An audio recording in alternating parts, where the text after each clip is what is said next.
ఇండస్ట్రీలోకి వచ్చినప్పటికీ దాదాపుగా మహామహులందరూ ఉన్నారు. రావుగోపాల్ గారు ఉన్నారు, కైకాల సత్యనారాయణ గారు ఉన్నారు, గొల్లపూడి మారుతి గారు ఉన్నారు.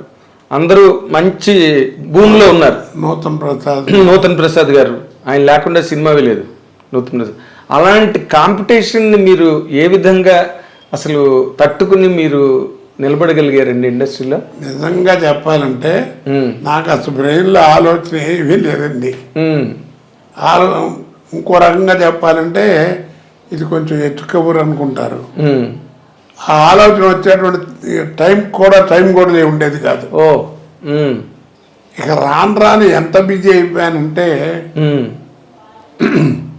రోజుకి 20 గంటలు మినిమం పని చేయటం,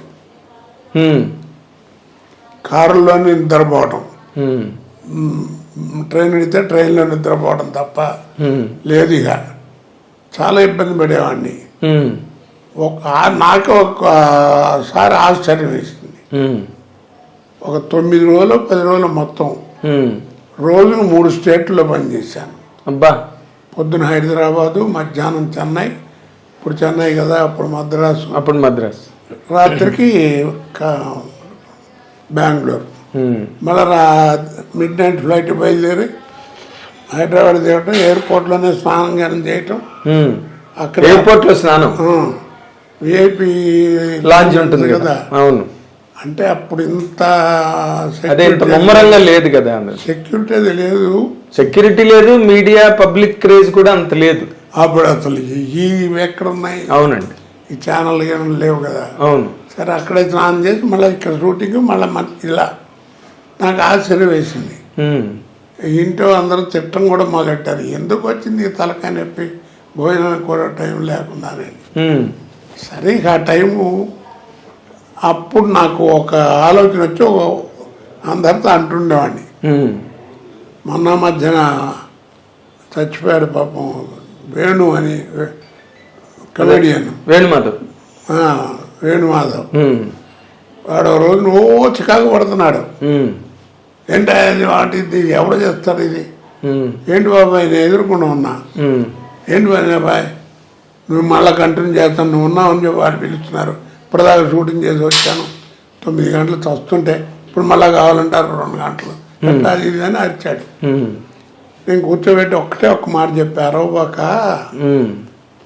ఆర్టిస్ట్కి టైం వస్తే టైం ఉండదు. ఆర్టిస్ట్కి టైం వస్తే టైం ఉండదు. వాడి జీవితం వాడి చేతిలో ఉండదు. బాగుంది. నువ్వు సంపాదిస్తావు, తీసుకొస్తావు, కొంపలో పారేస్తావు.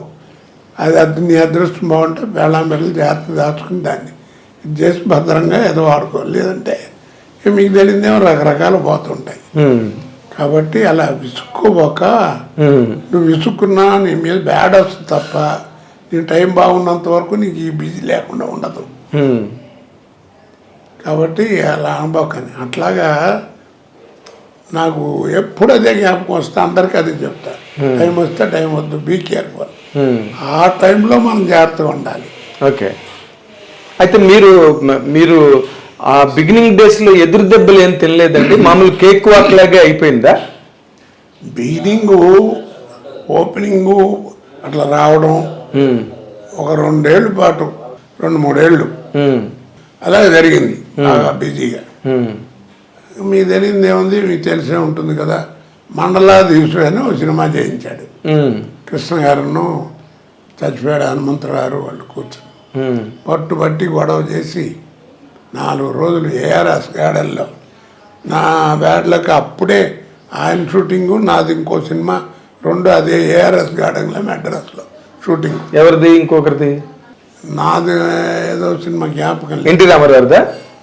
లేదు, నేను మామూలుది. ఈయనది కృష్ణ గారు దాంట్లోనే. Okay okay. ఇద్దరం ఉన్నానని పిలవడం, నాకు షాట్ ఖాళీ అయ్యేప్పుడల్లా కూర్చోబెట్టి మోరల్ క్లాసు, నా మాట విను, నువ్వు చెయ్యి, ఎంత పేరు వస్తుందో నీకు తెలియదు, అది ఇది అని గొడవ. కృష్ణ గారు అప్పటికే సినిమా మొదలైంది, భానుమతి గారు కమిటీ అవటం, ఇవన్నీ నాకు తెలియదు సాగుతుంది అంతా. ఆ డేట్లు చూసేవాడేమో గొడవ. వాడేమో కృష్ణ గారి దగ్గర కొన్నాళ్ళు పని చేశాడు పద్మాలయాల్లో, జ్యోతి ప్రసాద్. వాడు ప్రొడక్షన్ మేనేజర్. చంపేస్తున్నారండి కృష్ణ గారు, నా మాట వినండి, చెయ్యండి, పర్లేదు, ఏమవుతుంది అది ఇది అని. నాకేమో భయం, ఎందుకు మనకి తలకాయ నొప్పి కాంట్రవర్సీ అని, పైగా పెద్ద ఆయన మీద సినిమా. పైగా ముఖ్యమంత్రి. ఉమ్, సరే అని చెప్పి భయపడి ఆగుతుంటే ఈ లోపల బ్యాంకు నుంచి లెటర్స్ రావడం మొదలెట్టినాయి. చేస్తావా లేకపోతే రిజైన్ చేస్తావా, చేస్తావా ఇలా అని. సరే అట్టాగా వచ్చింది ఉద్యోగం గురించి చేద్దాం, సక్సెస్ అయ్యాము ఓకే, లేదంటే మన ఉద్యోగం అనుకుంటుంది మన బోధానికి అని నేను డిసైడ్ అయ్యా చివరికి. సరే కమిట్ అయ్యాను, అది చాలా గ్రాండ్ సక్సెస్ అయింది. బెదవాడలో కూడా కొంచెం దెబ్బలు కూడా తిన్నాను ఆ సినిమాకి. ఎందుకు? అప్పుడు ఖమ్మంలో సినిమా చేస్తున్న పిఎల్ నారాయణ డైరెక్టర్, ఊరేగింపు అదే సంథింగ్, ఊరేగింపు అదే సంథింగ్ అదే ఆ సినిమా చేస్తున్నాను. వాడు పిఎల్ ఊరే ఏమనుకోకరా రేపు నీకు షూటింగ్ ఉండదు, సారీ అనవసరంగా వేస్ట్ చేస్తున్నా డేటు అన్నాడు. సర్లేరా అమ్మాయి బెదవాళ్ళ కొత్త కాపురం పెట్టింది, వెళ్ళి చూసి వస్తానన్నా. మంచి పని, ఇంకా దానికంటే ఇంకా శుభ్రంగా పోయిరా అన్నాడు. సరే అని పొద్దున్నే అప్పుడు కృష్ణా ఎక్స్ప్రెస్ ఉండేది. అవునండి. ఇప్పుడు ఉందో లేదో తెలియదు. ఇప్పుడు లేదు, అప్పుడు ఉండేది. ఇటు నుంచి వెళ్ళి మళ్ళీ 1 గంట 2 గంటలకు ఉండి మళ్ళీ బయలుదేరేది తిరిగి. సరే దాంట్లో వెళ్ళేవాడు విజయవాడ అంతా రైల్వే స్టేషన్ అంతా పచ్చ జెండాలు నాన్న హడావిడిగా ఉంది, తెలుగుదేశం హడావిడి అంతా. రామరారు ఆ ఊళ్ళో విశ్వబ్రాహ్మణులకి కళ్యాణ మండపం ఏదో ఉంటే దాన్ని ఓపెనింగ్కి వచ్చాడు. ఆవిడ పేపర్లో కూడా వచ్చింది, పూర్ణ కుంభంతో వాళ్ళు ఇన్వైట్ చేస్తే వెండి దాంతో అది ఆయన తీసుకుని వచ్చేసాడని పేపర్ అంతా చెప్పుకున్నారు జోక్గా. జోకో నిజం ఏదో సంథింగ్. నేను కంగారు పడుతూనే ఉన్నా, అయ్యా బాబోయ్ ఏదో ఈ జెండాలు ఇన్ని ఉన్నాయి, ఎట్లా నాయన ఏంటి అనుకుంటూనే ఉన్నాను. ట్రైన్ ఎలా దిగాలని దిగాను, దిక్క తప్పదు కదా. అవును. సరే దిగి ఆ ప్లాట్ఫారం పక్కన ఒక పక్కన ఉంచున్నా, నెమ్మదిగా నడుచుకుంటూ వచ్చా. ఏంటంటే రామరారు వచ్చారు, వెళుతున్నారు అనేది. ఇదే కృష్ణాకి తిరిగిదానికి వెళ్ళాలి ఆయన. ఒకటే ప్లాట్ఫారం అయిపోయింది.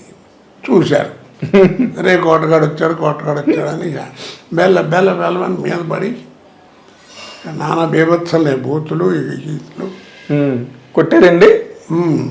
ఒకడైతే ఇద్దరు ముగ్గురు పటపట వేసారు దెబ్బలు. అది నీచంగా ఉండని చెబితే ఒకడైతే ఇక్కడ కూర్చుని ప్యాంటు జిప్ కూడా తీసి కానీ లాంటి కొడక నీకేంట్రా ఏమొచ్చిందో బేపన ఇలా బూతులు ఇష్టం తిట్టడం చేయటం చేస్తుంటే ఏం చేయాలి అర్థం కాదు. చచ్చిపోతానేమని భయం. అదేలే లక్కీగా అటు ఇటు దొల్లిగట్టు తప్పని తుడిగితే ఆ పక్క నుంచి పారిపోయా. బయటకు వచ్చి రిక్షా ఎక్కాను నుంచుని, ఓపెన్ టాప్ రిక్షా అంటే.